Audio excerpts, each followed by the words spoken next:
नमस्कार, मी विनोद तळेकर. एनडीटीव्ही मराठीमध्ये आपलं स्वागत आहे आणि बुलेटिनच्या सुरुवातीलाच बातमी आहे वक्फ सुधारणा विधेयकासंदर्भातली. केंद्र सरकारनं वक्फ बोर्ड कायदा सुधारणा विधेयक आज लोकसभेत मांडलंय. या विधेयकावरून संसदेत मोठा गदारोळ झालाय.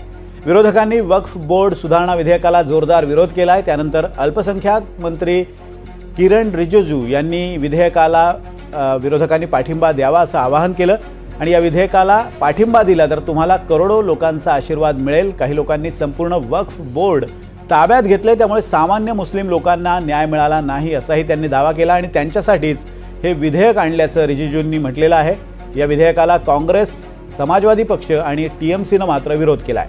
विधेयक माघारी घ्यावं किंवा विधेयक संयुक्त चिकित्सा समितीकडे पाठवावं अशी मागणी खासदार सुप्रिया सुळेंनी केली आहे. देश तोडण्यासाठी विधेयक आणल्याचा आरोप खासदार असदुद्दीन ओवैसींनी केला आहे, तर जेडीयूनं मात्र या विधेयकाला पाठिंबा दर्शवलेला आहे.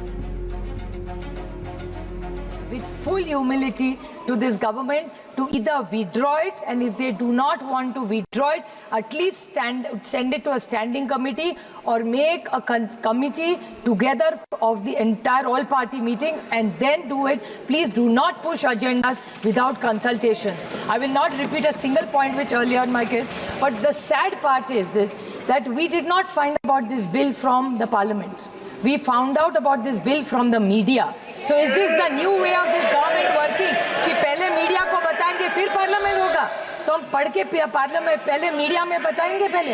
How, what is this new work of starting, sir?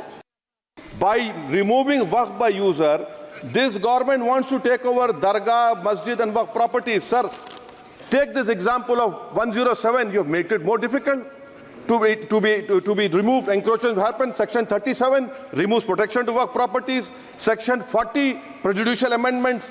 And the government is, sir, खत्म कर, गवर्नमेंट बोल रही है. सर मैं खत्म कर रहा हूं सर, आधा मिनट. गवर्नमेंट कह रहे हैं कि हम महिलाओं को दे रहे हैं. मुझे यकीन है कि आप बिल्किस बानो को और ज़किया जाफरी को मेंबर बनाएंगे, मुझे यकीन है. मैं आपसे जानना चाह रहा हूं सर कि ये जो आप बिल ला रहे हैं, आप देश को बांटने का काम कर रहे हैं, जोड़ने का काम नहीं कर रहे हैं. आप दुश्मन हैं मुसलमानों के, उसका सबूत ये बिल है. Thank you sir. आज इस बिल को लाने की जरूरत क्यों थी? एक तो ये जो वक्फ है वो थर्ड लार्जेस्ट लैंड होल्डर है पूरे देश में.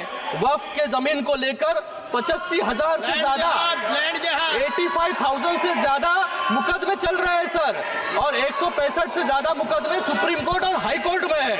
और पूरे हाई कोर्ट में मुझे लगता है कि इन सभी को वक्फ पे कुछ अच्छा डेवलपमेंट हो, अच्छे स्कूल्स बने, कॉलेज बने, अस्पताल बने, ये इनको नहीं चाहिए. इनको सिर्फ जो है इनका वोट बैंक जो है, ये वोट बैंक खुश करने के लिए, एक समाज को खुश करने के लिए जो है यहाँ पर इस बिल का विरोध कर रहे हैं. मैं आज ये बोलकर फिर से इस बिल का स्वागत करता हूँ. आणि ज्या सुधारणांवरून किंवा ज्या विधेयकावरून आज संसदेत गदारोळ झाला, त्या सुधारणा नेमक्या, प्रस्तावित सुधारणा नेमक्या काय आहेत आपण पाहूयात ग्राफिक्सच्या माध्यमातून.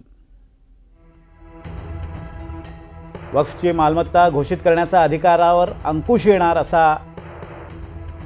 अशी सुधारणा या कायद्यात आहेत. मालमत्तेची जिल्हा दंडाधिकारी कार्यालयात नोंदणी करावी लागेल. वक्फच्या मालमत्तेचं मूल्यांकन होईल आणि महसूल सुद्धा तपासता येईल. वक्फ मालमत्ता घोषित करण्यापूर्वी पडताळणी करणं आवश्यक असेल, तर वादग्रस्त जमिनींची नव्यानं पडताळणी आवश्यक असणार आहे. वक्फ बोर्डाच्या रचनेत बदल करून महिलांचा सहभाग वाढवला जाणार आहे. वक्फ बोर्डाच्या प्रत्येक बोर्ड आणि मंडळात 2 महिला सदस्यांचा समावेश असेल. पूर्वी मालमत्ता दान करताना तोंडी करार पुरेसा होता, मात्र नव्या कायद्यानुसार वैध वक्फनामा करणं सक्तीचं करण्यात आलेलं आहे. बोहरा आणि आगाखानींसाठी स्वतंत्र औकाफ मंडळाची निर्मिती करण्याची सुद्धा सुधारणा प्रस्तावित आहे.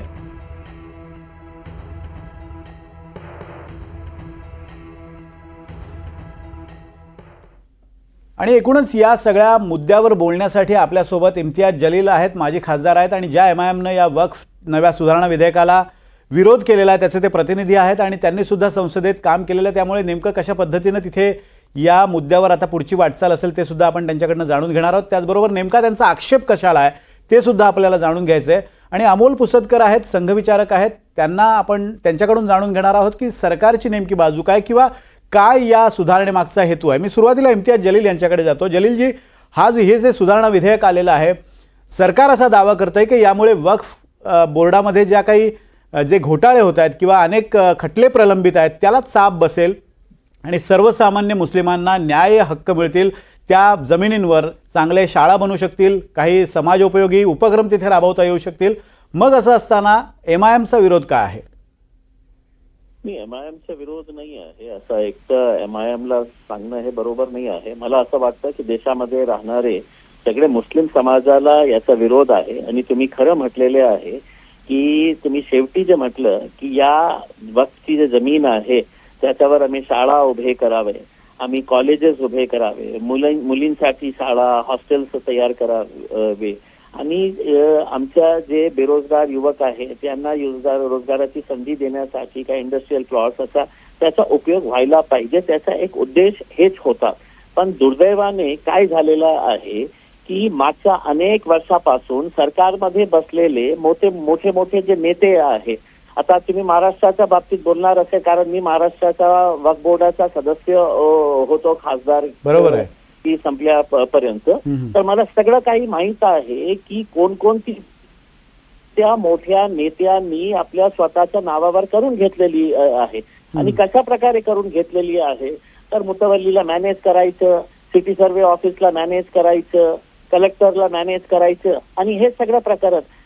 तर विधानसभेमध्ये जेव्हा मी आमदार होतो आणि लोकसभेमध्ये आम्ही हे मागणी केली होती की तुम्ही मायनॉरिटीज डिपार्टमेंटच्या खाली जे बजेट तुम्ही सँक्शन करता, ज्या बजेटच्या वेळी तुम्ही म्हणता की आम्ही इतके 100 मायनॉरिटीज डिपार्टमेंटला देत आहे, आम्ही तर हे मागणी केली होती की आम्हाला 1 रुपया तुम्ही देऊ नका, मायनॉरिटीज डिपार्टमेंट किंवा मायनॉरिटीजचं बजेट तुम्ही संपवून टाका. फक्त ते मुस्लिम समाजाची जी जमीन आहे ते प्रामाणिकपणे जे वक्फच्या इख्तियारीत यायला पाहिजे त्याला परत करा. आमची अशी परिस्थिती निर्माण होईल की आम्ही सरकारला काही पैसे देऊ शकेल इतकी प्राईम प्रॉपर्टीज आहे. महाराष्ट्राच्या बाबतीत बोललो तर पुण्यामध्ये आहे, मुंबईमध्ये आहे, औरंगाबाद आणि मराठवाडा ते सगळ्यात जास्त प्रॉपर्टीज आहे. पण ते फक्त पेपरवर राहिलेले आहे. अतिक्रमण झालेला कोणीही त्याच्यावर कारवाई करायला तयार नाही, पोलीस प्रोटेक्शन द्यायला तयार नाही, कलेक्टर सँक्शन द्यायला तयार नाही. मग काय होतो की जे अतिक्रमण करतो ते ट्रिब्युनलला जातो, ट्रिब्युनलमध्ये काहीतरी केस वर्ष तिथे चालतं आणि समजा जे अतिक्रमण केलेलं आहे त्याच्या विरोधात निकाल आला तर ते हायकोर्टामध्ये जातं, मग सुप्रीम कोर्टामध्ये जातं. आणि जे वक्फची प्रॉपर्टी आहे असे किती प्रकरण आहे. आता तुम्ही काय बोलतो की कलेक्टरला हे अधिकार असणार आहे की वक्फची प्रॉपर्टी आहे. मग वक्फची प्रॉपर्टी असं नाही आहे की इम्तियाज जलीलने त्याचा हे नोटिफिकेशन केलेलं आहे. जे GR निघालेला होता, जे वक्फचं जे डॉक्युमेंटेशन झालेलं आहे ते समजा 1906 मध्ये ते त्याचं नोटिफिकेशन झालेलं आहे की हे वक्फची जमीन. तर ते नोटिफिकेशन मी केलं होतं का किंवा MIMने केलं होतं ते सरकारने केली होती. आता त्यांचं म्हणणं असं आहे की नाही ते आम्ही ठरवू, कलेक्टरला हे अधिकार आहे की ते वक्फ आहे का नाही आहे करते. तर हे जे आहे ना एक स्पष्ट याच्यामध्ये राजनीती आपल्याला बघायला मिळत आहे. दुर्दैव हे आहे की आपण पार्टी जेव्हापासून सत्तेमध्ये आलेली आहे तर त्यांचं हे अधिवेशन असतं ना तर काहीतरी मुस्लिम समाजाला टार्गेट करण्यासाठी काय आपण करू शकतो NRC. नाही पण मला इम्तियाजजी मला तुम्हाला हे विचारायचंय. तुम्हीच आता असं म्हटलं की खूप एन्क्रोचमेंट या जमिनीवर आहे, जवळपास 9 लाख मी तुम्हाला एक्झॅक्ट आकडा सांगतो, 9 लाख एकर इतक्या जमिनीचा ताबा देशभरात विविध वक्फ बोर्डांकडे 30 वक्फ बोर्ड आहेत देशभरात, त्यांच्याकडे आहे. त्याच्यात तुम्ही म्हणता एन्क्रोचमेंट आहे आणि ते एन्क्रोचमेंट काढण्याची गरज आहे, गव्हर्नमेंटने त्याचा कामी पुढाकार घ्यावा, सरकारनं पुढाकार घ्यावा असं तुम्हीच म्हणताय. माझं तेच म्हणणं आहे की जर आतापर्यंत वक्फ बोर्डासंदर्भातले न्याय घेण्याचे अधिकार हे वक्फ न्यायाधिकरणाकडे म्हणजे ट्रिब्युनलकडे होते, त्याच्याऐवजी जर ते आता कलेक्टरकडे गेले तर सर्वसमावेशक असा न्याय होऊ शकेल असं तुम्हाला वाटत नाही? सरकारी यंत्रणेच्या मार्फत जर हस्तक्षेप झाला तर लवकरात लवकर हे खटले मार्गी लागतील असं वाटत नाही तुम्हाला? नाही, मला काय सांगायचे आहे की मायनॉरिटी डिपार्टमेंट जे राज्य सरकारचं आहे आणि जे केंद्र सरकारचं आहे त्याच्या खाली सेंट्रल वक्फ काउन्सिल जे आहे ते मायनॉरिटी डिपार्टमेंट, ते कोणती प्रायव्हेट ऑर्गनायझेशन नाही आहे. आता महाराष्ट्र वक्फ बोर्ड जे आहे ते कोणती प्रायव्हेट संस्था नाही आहे. त्याची नियुक्त्या जे करण्यात येतं ते राज्य सरकार करतं. सरकारच करतं. या तुमचा चेअरमॅन जे आहे ते रुलिंग पार्टीचा कोणीतरी आमदार असेल, खासदार असेल, कोणती त्यांचा जवळचा माणूस असेल, ते नियुक्त्या सरकार करतं. मग हे कोणता आर्ग्युमेंट आहे की नाही आम्हाला एन्क्रोचमेंट काढायचे आहे म्हणून हे सगळं ऍक्ट आपल्याला बदलण्याची गरज आहे. आणि समजा आपल्याला उद्या मीडियाच्या संदर्भात आपल्याला काही अमेंडमेंट करायचं आहे तर या देशामध्ये हुकुमशाही आहे का की आपण मीडियाचे सगळ्या लोकांना पहिले बोलवायला पाहिजे, त्यांच्याशी चर्चा करून आपण मग हे अमेंडमेंट लोकसभामध्ये आणायला पाहिजे. हे काय झालेलं आहे की आमची सरकार आहे, आम्हाला काय अमेंडमेंट करायचे आहे ते अमेंडमेंट आम्ही करणार, मग आकड्याच्या आधारावर ते बिल पास करून घेणार. असं किती प्रकरण मी तुम्हाला म्हणजे तुमचं असं म्हणणं आहे की हे सुधारणा करताना, अमेंडमेंट करताना तुम्हाला विश्वासात घेतलं गेलं नाही. हम करे सो कायदा अशा स्वरूपाची भूमिका सरकारकडनं घेण्यात येते की हम करे सो कायदा. आपण त्याच विषयी विचारण्यासाठी अमोल पुसदकर आपल्यासोबत आहेत. अमोल पुसदकरजी, जो आरोप इम्तियाज जलील करतायत की सरकार म्हणते की आमच्या विचारांचं सरकार आहे तर आम्ही ज्या सुधारणा सुचवू त्या तुम्ही मान्य करायला हव्यात, जर जे लोक याच्याशी संबंधित आहेत मग ते मुतवल्ली असतील, वकीफ असतील किंवा वक्फ बोर्डाचे सदस्य असतील, काही मुस्लिम विचारवंत असतील, असल्या सगळ्यांना जर घेऊन सरकारनं त्यांच्याशी चर्चा करून एक कायदा सर्वंकष आणला असता तर हा विरोध हा टाळता आला नसता का?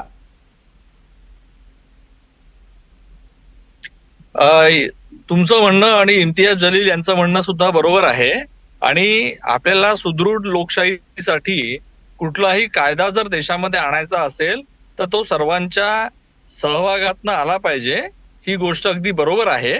आणि लोकसभेमध्ये जी आता चर्चा सुरू आहे, आपण ज्या लोकप्रतिनिधींना निवडून दिलेलं आहे हे लोकप्रतिनिधी आपल्या मार्फतच त्यांचे विचार सदनामध्ये मांडत आहे. त्यामुळे त्या बिलवर चर्चा करण्याची संधी तिथे त्यांना आहे.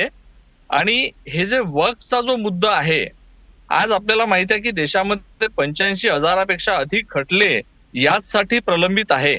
आणि जलील साहेबांनी जे म्हटलेलं आहे की अनेक लोक वक्फच्या जमिनीवर अतिक्रमण सुद्धा करतात, तर त्यामुळे एखाद्या ट्रिब्युनलमध्ये तो खटला जातो आणि त्यानंतर जर त्याचा निर्णय योग्य झाला नाही तर तो अजून वरच्या कोर्टात जातो, म्हणजे तो रेंगाळत राहतो.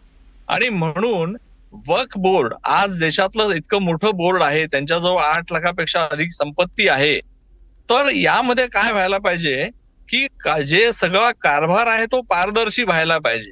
यासाठी सरकार, न्यायालय, मॅजिस्ट्रेट, कलेक्टर या सगळ्यांजवळ ते पुरेसे अधिकार असायला पाहिजे. म्हणजे वक्फ बोर्डाला जर एखाद्या माणसापासून प्रॉब्लेम असेल, जर त्यांच्या जमिनीवर अतिक्रमण असेल तर ते सुद्धा न्यायाच्या मार्गाने अपील करू शकतील. आणि एखाद्या माणसाला वाटत असेल, मग तो हिंदू असेल, मुस्लिम असेल किंवा ख्रिश्चन असेल, त्याला जर वाटत असेल की ही माझी मालमत्ता आहे, ही वक्फची मालमत्ता नाही, तर त्याला सुद्धा न्यायासाठी न्यायालयात जाता आलं पाहिजे आणि त्याचा सुद्धा निपटारा योग्य वेळामध्ये झाला पाहिजे. सध्याची जी प्रक्रिया आहे ती अतिशय क्लिष्ट आहे. आणि याच्यावर ज्या काही सूचना लोकांच्या येतील, या सगळ्या सूचनांचं स्वागत असायला पाहिजे. कारण आपल्याला देश चालवायचा आहे. जर 8 लाख प्रॉपर्टीचा उपयोग अतिशय चांगल्या पद्धतीने केला गेला, कारण वक्फचा उद्देश आहे धर्मार्थ, धर्माच्या कामासाठी त्याचा उपयोग झाला पाहिजे. आणि लोककल्याण हाच धर्म आहे. त्यामुळे लोककल्याणासाठी जर याचा उपयोग होत असेल तर ही अतिशय आनंदाची आणि चांगली गोष्ट आहे. फक्त सर्वांचा सहभाग त्यात असायला पाहिजे, या मताचा मी सुद्धा आहे. पण पुसदकरजी, अजून एक असा आरोप आहे जो सुप्रिया सुळेंनी केला किंवा आणखीनही काही लोकप्रतिनिधींनी केला, स्वतः MIMचे असदुद्दीन ओवैसी अध्यक्ष जे आहेत त्यांनी सुद्धा केला, की एखादी निवडणूक आली कीच मग सरकारला अशा स्वरूपाचं शहाणपण सुचतं आणि निवडणूक नजरेसमोर ठेवून, महाराष्ट्राची निवडणूक नजरेसमोर ठेवून जाणीवपूर्वक हा कायदा आणण्याचा आत्ता प्रयत्न करण्यात आलेला. या आरोपाबद्दल तुमचं काय म्हणणं आहे? हा जो कायदा आहे हा लोकसभेत ठेवण्यात आलेला आहे, त्यामुळे महाराष्ट्राच्या निवडणुकीशी याचा काहीही संबंध नाही. आणि कुठलाही कायदा आणताना सरकार त्या कायद्यावर याच्यापेक्षा काही काळ, म्हणजे काही वर्ष आधीपासूनच अभ्यास सुरू करतं. वेगवेगळ्या बुद्धिवंतांकडनं त्यांच्या ज्या काही सजेशन्स आहेत ते सुद्धा घेतले जातात. त्यामुळे सरकारने याची तयारी केली असेल. महाराष्ट्राच्या निवडणुकीशी याचा संबंध नाही असं मला वाटतं. इम्तियाज जी, तुम्ही ऐकलं असेल पुसदकर काय म्हणतात. मी तुम्हाला थोडा वेगळ्या अंगाने प्रश्न विचारतो. जसा आत्ता पुसदकरांनी पण मुद्दा मांडला की चांगल्या अर्थाने या जमिनींचा वापर करता येईल, किंवा श्रीकांत शिंदे यांनी सुद्धा लोकसभेत आज भाषणादरम्यान तोच मुद्दा मांडला की 85,000 खटले प्रलंबित आहेत आणि हे लवकरात लवकर मार्गी लागण्यासाठी त्यात जर सरकारी यंत्रणा समाविष्ट केली गेली तर त्याचा निपटारा लवकर होऊ शकेल. मला तुम्हाला दुसरा प्रश्न असा आहे की आता ज्या सुधारणा आहेत त्यात काही महिला, म्हणजे बोर्डावर 2 महिला असणं आवश्यक आहे. आपण एकीकडे मुस्लिम महिलांच्या प्रोग्रेसचा विचार करतो किंवा त्या दृष्टीनं प्रयत्न व्हावेत अशी इच्छा व्यक्त करतो, पण ज्या अर्थी असं जर पाऊल टाकलं गेलं असेल आणि या निर्णय प्रक्रियेत महिलांचा वाटा जर येणार असेल तर त्यात गैर ते काय आहे? नाही, मला काय सांगायचे आहे, आता आमचे मित्र यांनी हे सांगितलेले आहे की हे लोकसभामध्ये बिल आलेलं आहे आणि सरकारने खूप बुद्धिवंत लोकांची चर्चा करून हे बिल आणलेलं आहे. माझी त्यांना एक विनंती आहे की त्यांनी समजावून सांगा की कोण बुद्धिवंत होते त्याच्यामध्ये ज्यांनी हे अमेंडमेंट आणायला सरकारला भाग पाडलं. तुमचं म्हणणं खरं आहे. मी पण हे आरोप सिद्ध करून दाखवतो की जेव्हा जेव्हा निवडणूक येतं, मग ते काऊ स्लॉटरचं बिल असू द्या, आर्टिकल 370 असू द्या, बुरखा घालणं बंधनकारक असायला पाहिजे, तुम्ही हे खाणार का नाही खाणार, हे सगळं बिल निवडणुकीच्या अनुषंगाने सगळं आणण्यात येते. या बिलचा उद्देश ही एक आहे की आपण आपले प्रमुख जे मुद्दे आहे देशासमोर त्याला लपवण्यासाठी आपण कसा पुन्हा एक पोलरायझेशन करता येतं. तुम्ही मी स्वतः म्हणतो ना की हे जमीन तुम्ही आम्हाला द्या, आम्ही तुमच्याकडून एक पैसा मागत नाही ना. पण मग त्याचाच इम्तियाजजी त्याचंच मेकॅनिझम उभं करण्याचे प्रयत्न सुरू आहेत की जमीन तुमच्याकडे यावी यासाठीच मेकॅनिझम आहे. मी आपल्याला एक गोष्ट सांगतो, ऑन रेकॉर्ड आहे.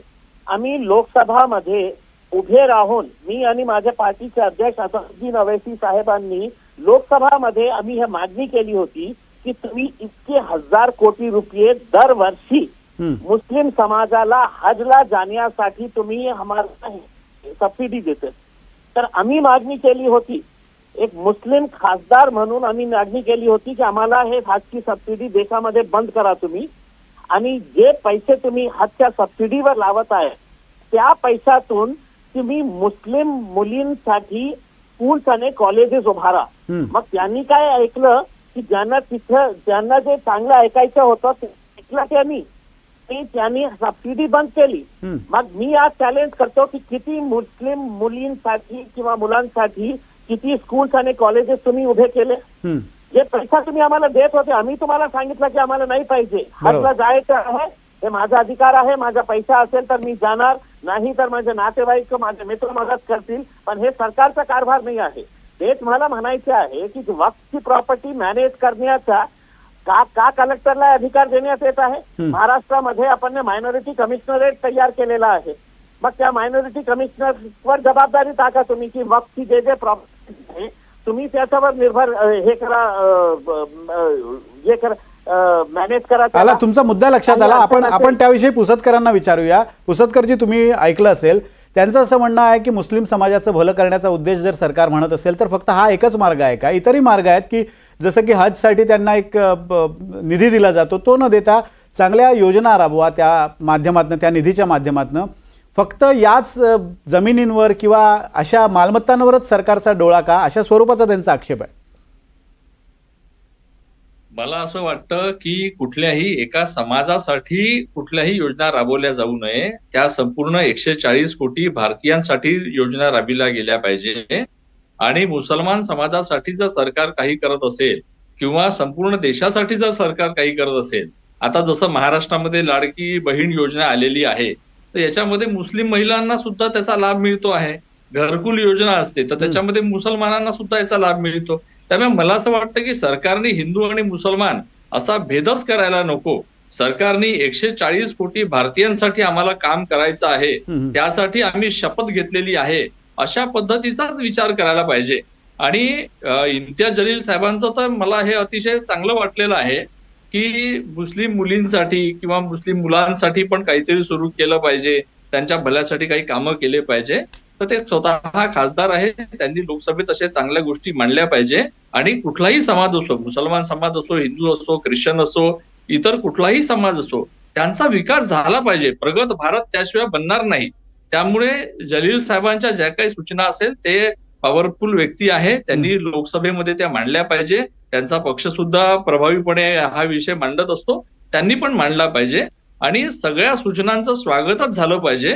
कारण आपल्याला सगळ्यांना सोबत घेऊन समोर जायचं आहे आणि सगळ्या समाजांचाच आपल्याला विकास साधायचा आहे असं मला वाटतं. इम्तियाजी, मी तुम्हाला आणखीन एक प्रश्न असा विचारतो. आता मी त्यातल्या काही सुधारणा तुम्हाला मी सांगतो, त्या सुधारणा योग्य आहेत की अयोग्य तुम्हीच सांगा.